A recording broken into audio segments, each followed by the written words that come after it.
Uh, and so those are the kinds of people who follow homeopathy and learn along with us, not only in these Monday night evening Facebook lives, but also, as I said in the blog. And then, of course, I have courses, online courses, so that people can learn how to treat themselves and their families themselves.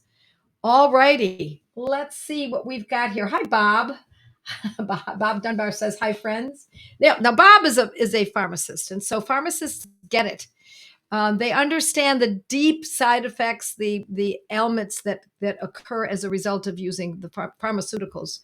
And sometimes pharmaceuticals are necessary, my friends. Sometimes, look, I had a tooth extracted many years ago.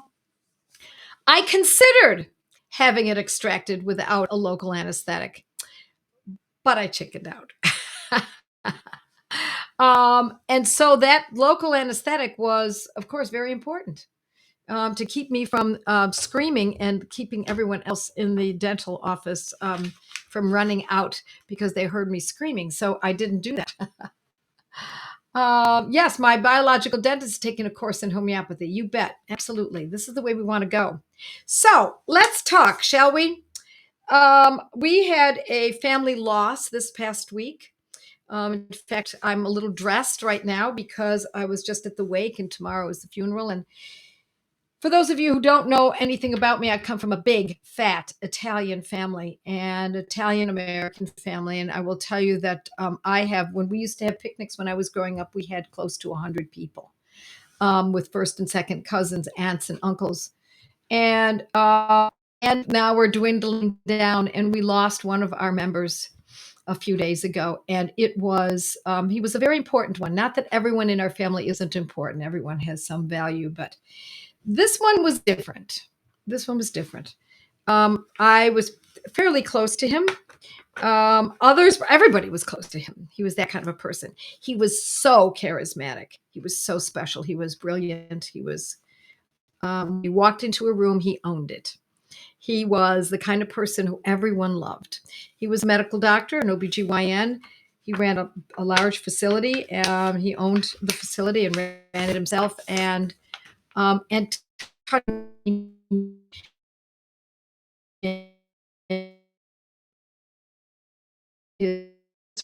was a little too young. But at any rate, it was so shocking. The news was my brother called me and said, he's in the hospital.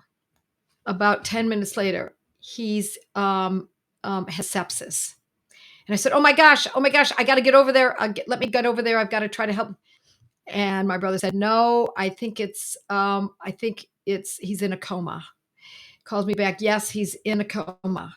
The next phone call. And this was all within, I don't know, 2 hours.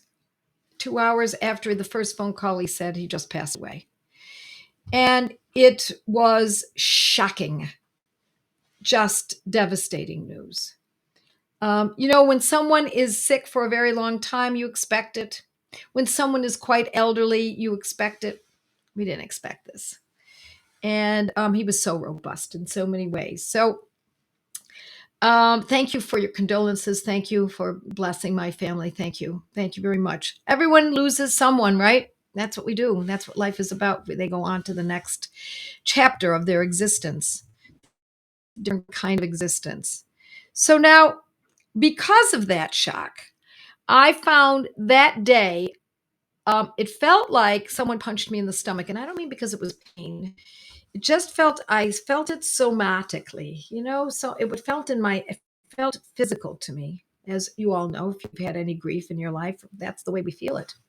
And it also felt like it wasn't grief. Was I grieving? Yes, I guess, but that's not what it felt like. It felt like I had been shocked. That's the best way to put it. And so what came from that was this unbelievable weakness. It felt like they had pulled, after they punched me in the stomach, someone had drained me of my blood, of my energy source. And I felt like, the witch in the Wizard of Oz when they tossed the bucket of water on her, she started to dwindle. That's the way I felt. So to say that it was fatigue was just a little, seemed like a little bit beyond fatigue. And then another thing I noticed is that I felt my lymph nodes, the axillary nodes felt, I experienced them. They were not painful per se, but I was experiencing them. And I knew I was not going to do well if I didn't find something. So now the first medicine we always think of for grief, of course, is Ignatia, but it didn't feel like Ignatia. So I said it felt shocky. And so Ignatia doesn't seem to help me when somebody close to me passes away. Just doesn't touch it. It helps other people, but it doesn't help me. Often I'll go to Aurum Metallicum, Aurum Metallicum 200. And when my father passed away, I used that. Didn't quite do it. Didn't really do it. But I did using at that time for the loss of my father, Coffea. But this was still different. With my father, I was crying deeply. I could barely catch my breath. For this loss, it was like I said, it just felt like the blood had been sucked out of me. Very, very fatigued. So, this is what I did. Now, I know these medicines. I know them off the top of my head, most of them. A good solid 100 of them are, embedded in my brain. Maybe another 150 I know pretty darn well. And when we get into, the first 300, maybe there are some that I don't use very often and I have to kind of think about them. But just so I'm giving you that frame of reference so that you know what is expected of a homeopath in terms of knowing these medicines. You could do a lot of good work, parenthetically, without just knowing 100 medicines. You could do even more in-depth work with 300. So that's the way I want to give you kind of an idea. So anyway, I know these medicines. So what I did is I went to my repertory. Now this is the third edition, and I've been showing this to you lately. This is Robin Murphy's Homeopathic Materia Medica, repertory. This is the third edition. I just happen to have my. I in our academy, I use the fourth edition because I like to try to use the latest one for my students. And I looked up in the mind section, mind, if you can see here, mind. See that? And then I looked under ailments from bad news. And that's really what this was all about. It was very bad news. Ailments from bad news. Can you see that? Let me see if I can get a little closer. Ailments from bad news. And can you see the remedies there? If I can straighten this out. Okay. Can you see the remedies there? They are, the most important ones are calcarea, carcinosin, gelsemium, ignatia, natrum muriaticum.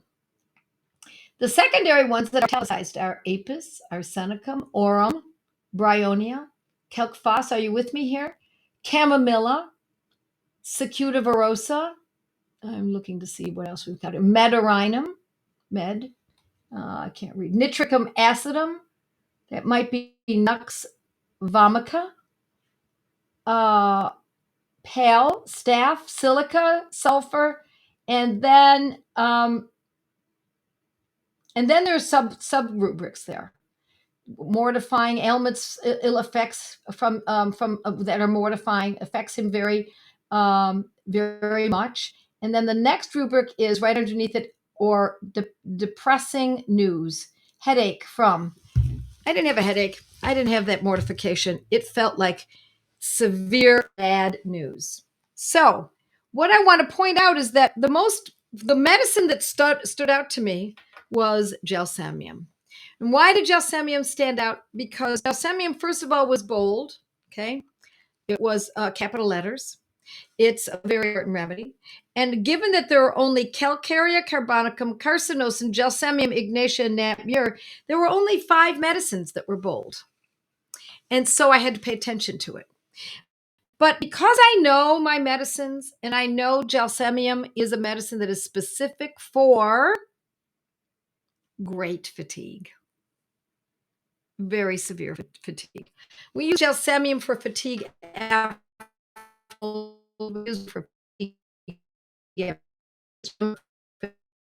just because, doesn't have to be any specific etiology, but it is for fatigue. And so I had 2 conditions here: ailments from bad news and showing up as fatigue. I was so fatigued that day. I did see my clients.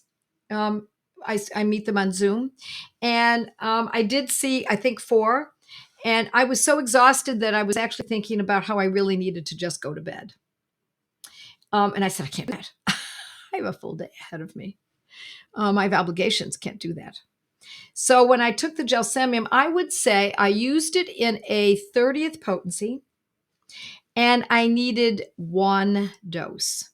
Now, I don't want to tell you that that's all it would ever take, but in my circumstance, for this situation, 1 dose was perfect. I've not needed another dose.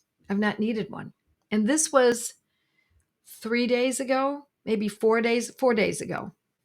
1 dose. And I came back round. I put him, I miss him. I'm sad that he's gone. There is still grieving. When I prayed for him each time drop, but I don't feel sick. I don't feel fatigued. My lymph nodes are no longer swollen or no. Everything came back round. And now I'm in a place where I can grieve normally instead of as a very sick person.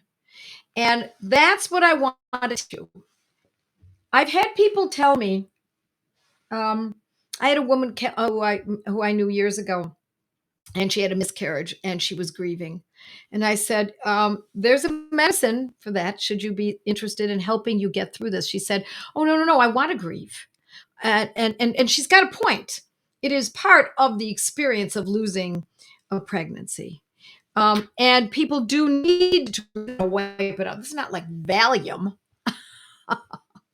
This is not synthetic. This is not going to cause trouble. Instead, what this is going to do is just soften the edges so that it's not a pathology. Grieving should not be pathological. Grieving should be a part of the human experience. We will all grieve. We have already all grieved. And we need to know the difference, to be able to parse it out and say, this is grieving normally. I'm sad. I miss him. I pray for his soul. I pray for his children and how they're suffering with this. But I am not sick. I can go on with my life. I have obligations and I can fulfill them. And I can be there to help whoever might need me, his children, his fiance, whomever. So is the way we want to approach psychological.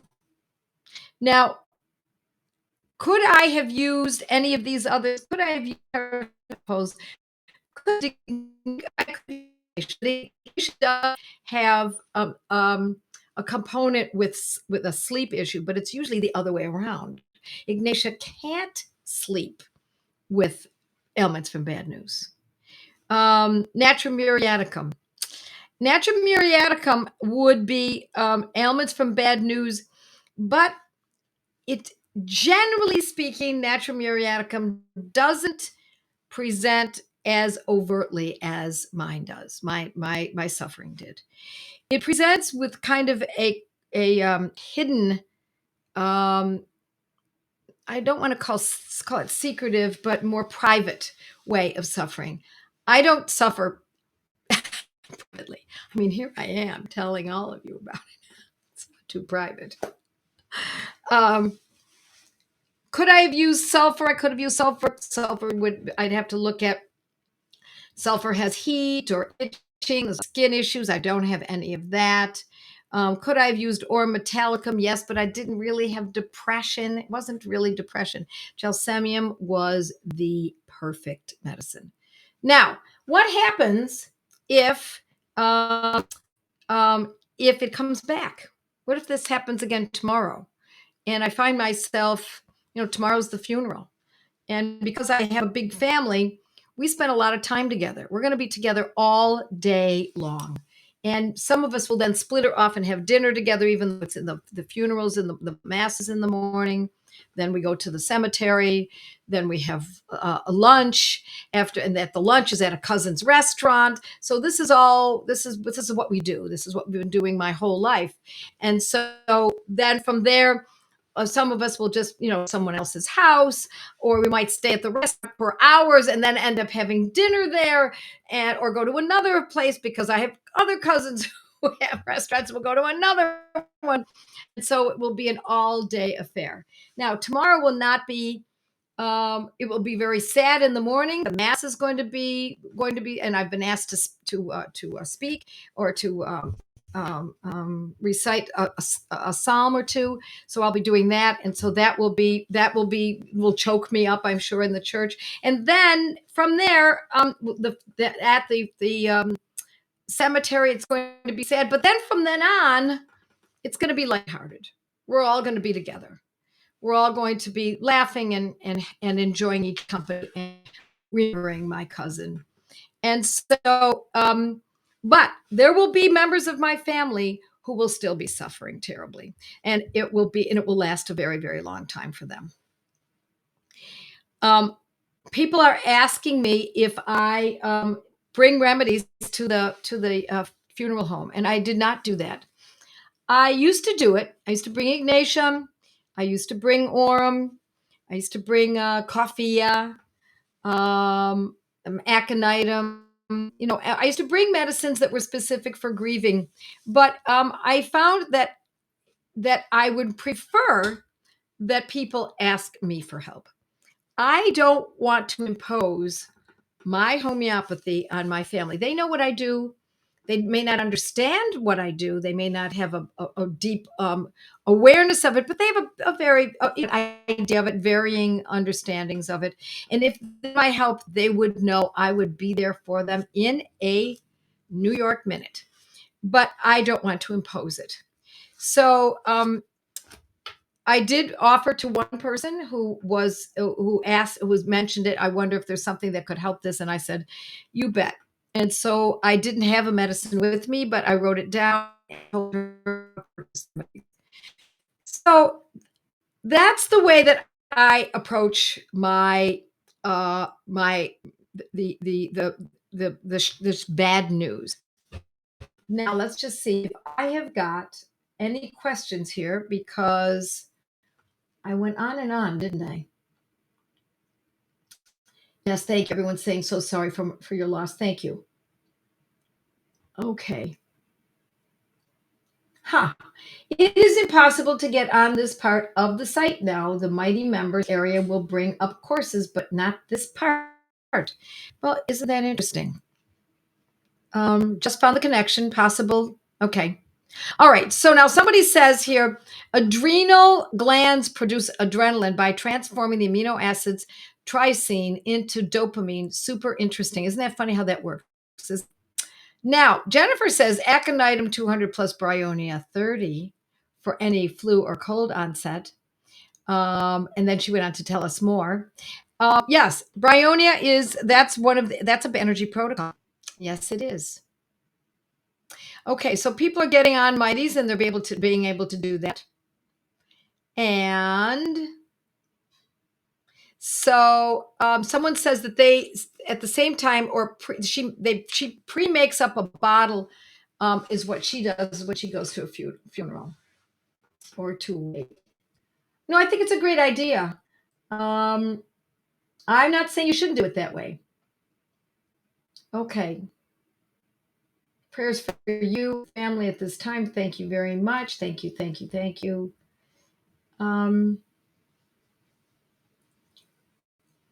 Yeah, I know what you mean, and an emotion that feels like a physical oof in the gut. You bet. Alan, that was like it was extreme bad news. And aconitum is a possibility. When I read it, aconitum shows up, but it's not like gelsemium. Remember, I showed that to you. Ailments from bad news. It's the second rubric down. This is the first. It's the second one down. See if you can see that. Ailments from bad news. Aconitum doesn't even have. It's not even italicized. You see, it's the first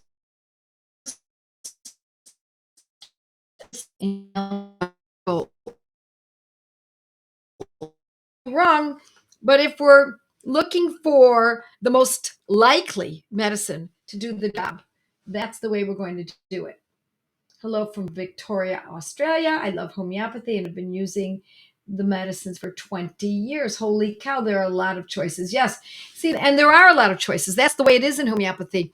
Often there are, 100 choices for certain conditions. That's why these protocols that I teach in the blog and in my courses and here sometimes are so valuable because it has been distilled and distilled down till we could determine what medicine is the most likely medicine to act for the largest number of people. That's the way it works. Okay. I didn't grieve after my father passed away in 2006. I have lots of knee and ankle pain, so I'm quite sedentary. All righty.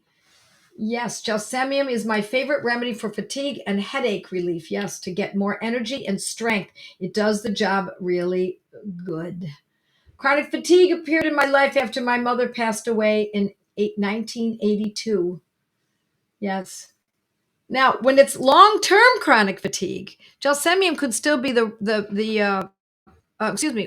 it's long-term chronic fatigue, it may not be gelsemium. Gelsemium can work for that, but I will also tell you that we also have China or cinchona, China, China.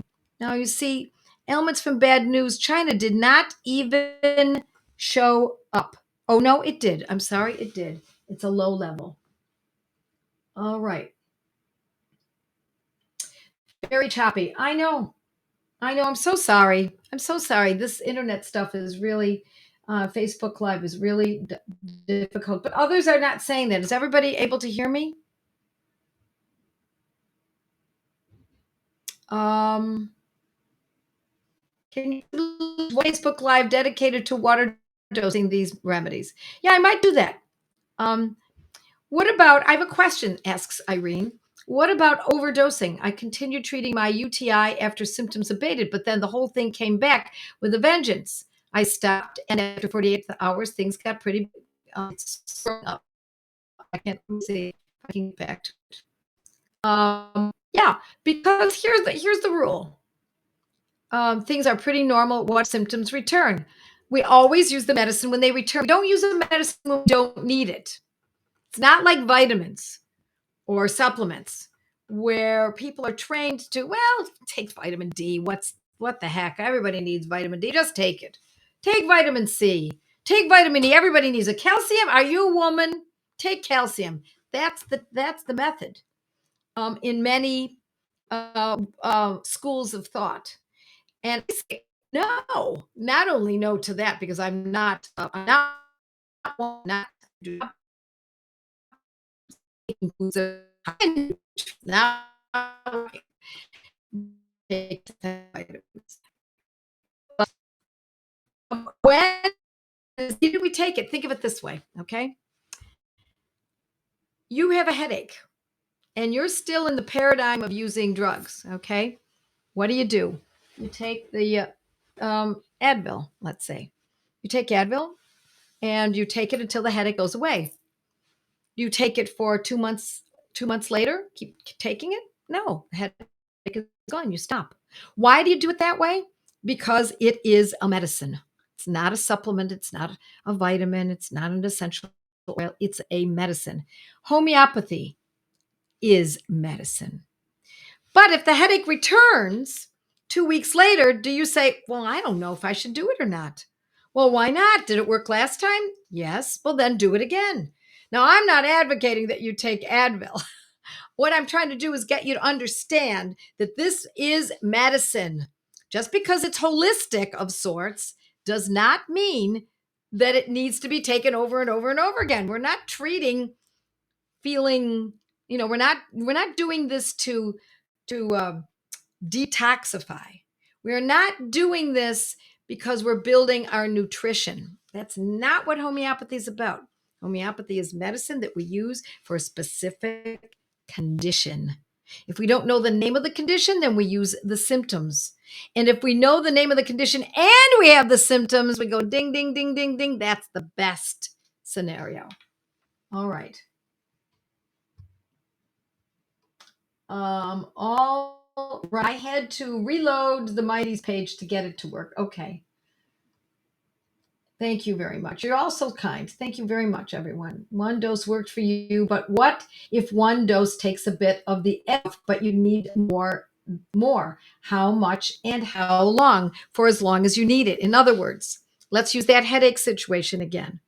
If the headache is not helped with one dose of a drug, you take another dose of that drug a few hours later. And you're going to assume at some point it's going to start acting. For something that's fresh, like this bad news, this punch in the stomach, essentially, it should work pretty quickly. And it should be pretty successful because the intensity of the symptoms is met with the medicine, and the medicine will just bring it right down. Now, if this happened 5 years ago and I was still suffering all of this time, it might take a little bit longer because it's more deeply established. But even then, sometimes it doesn't even need that. Sometimes it doesn't. So, would I take it again? Yes, I would take it again probably 12 hours later, 10 to 12 hours later, if it didn't act.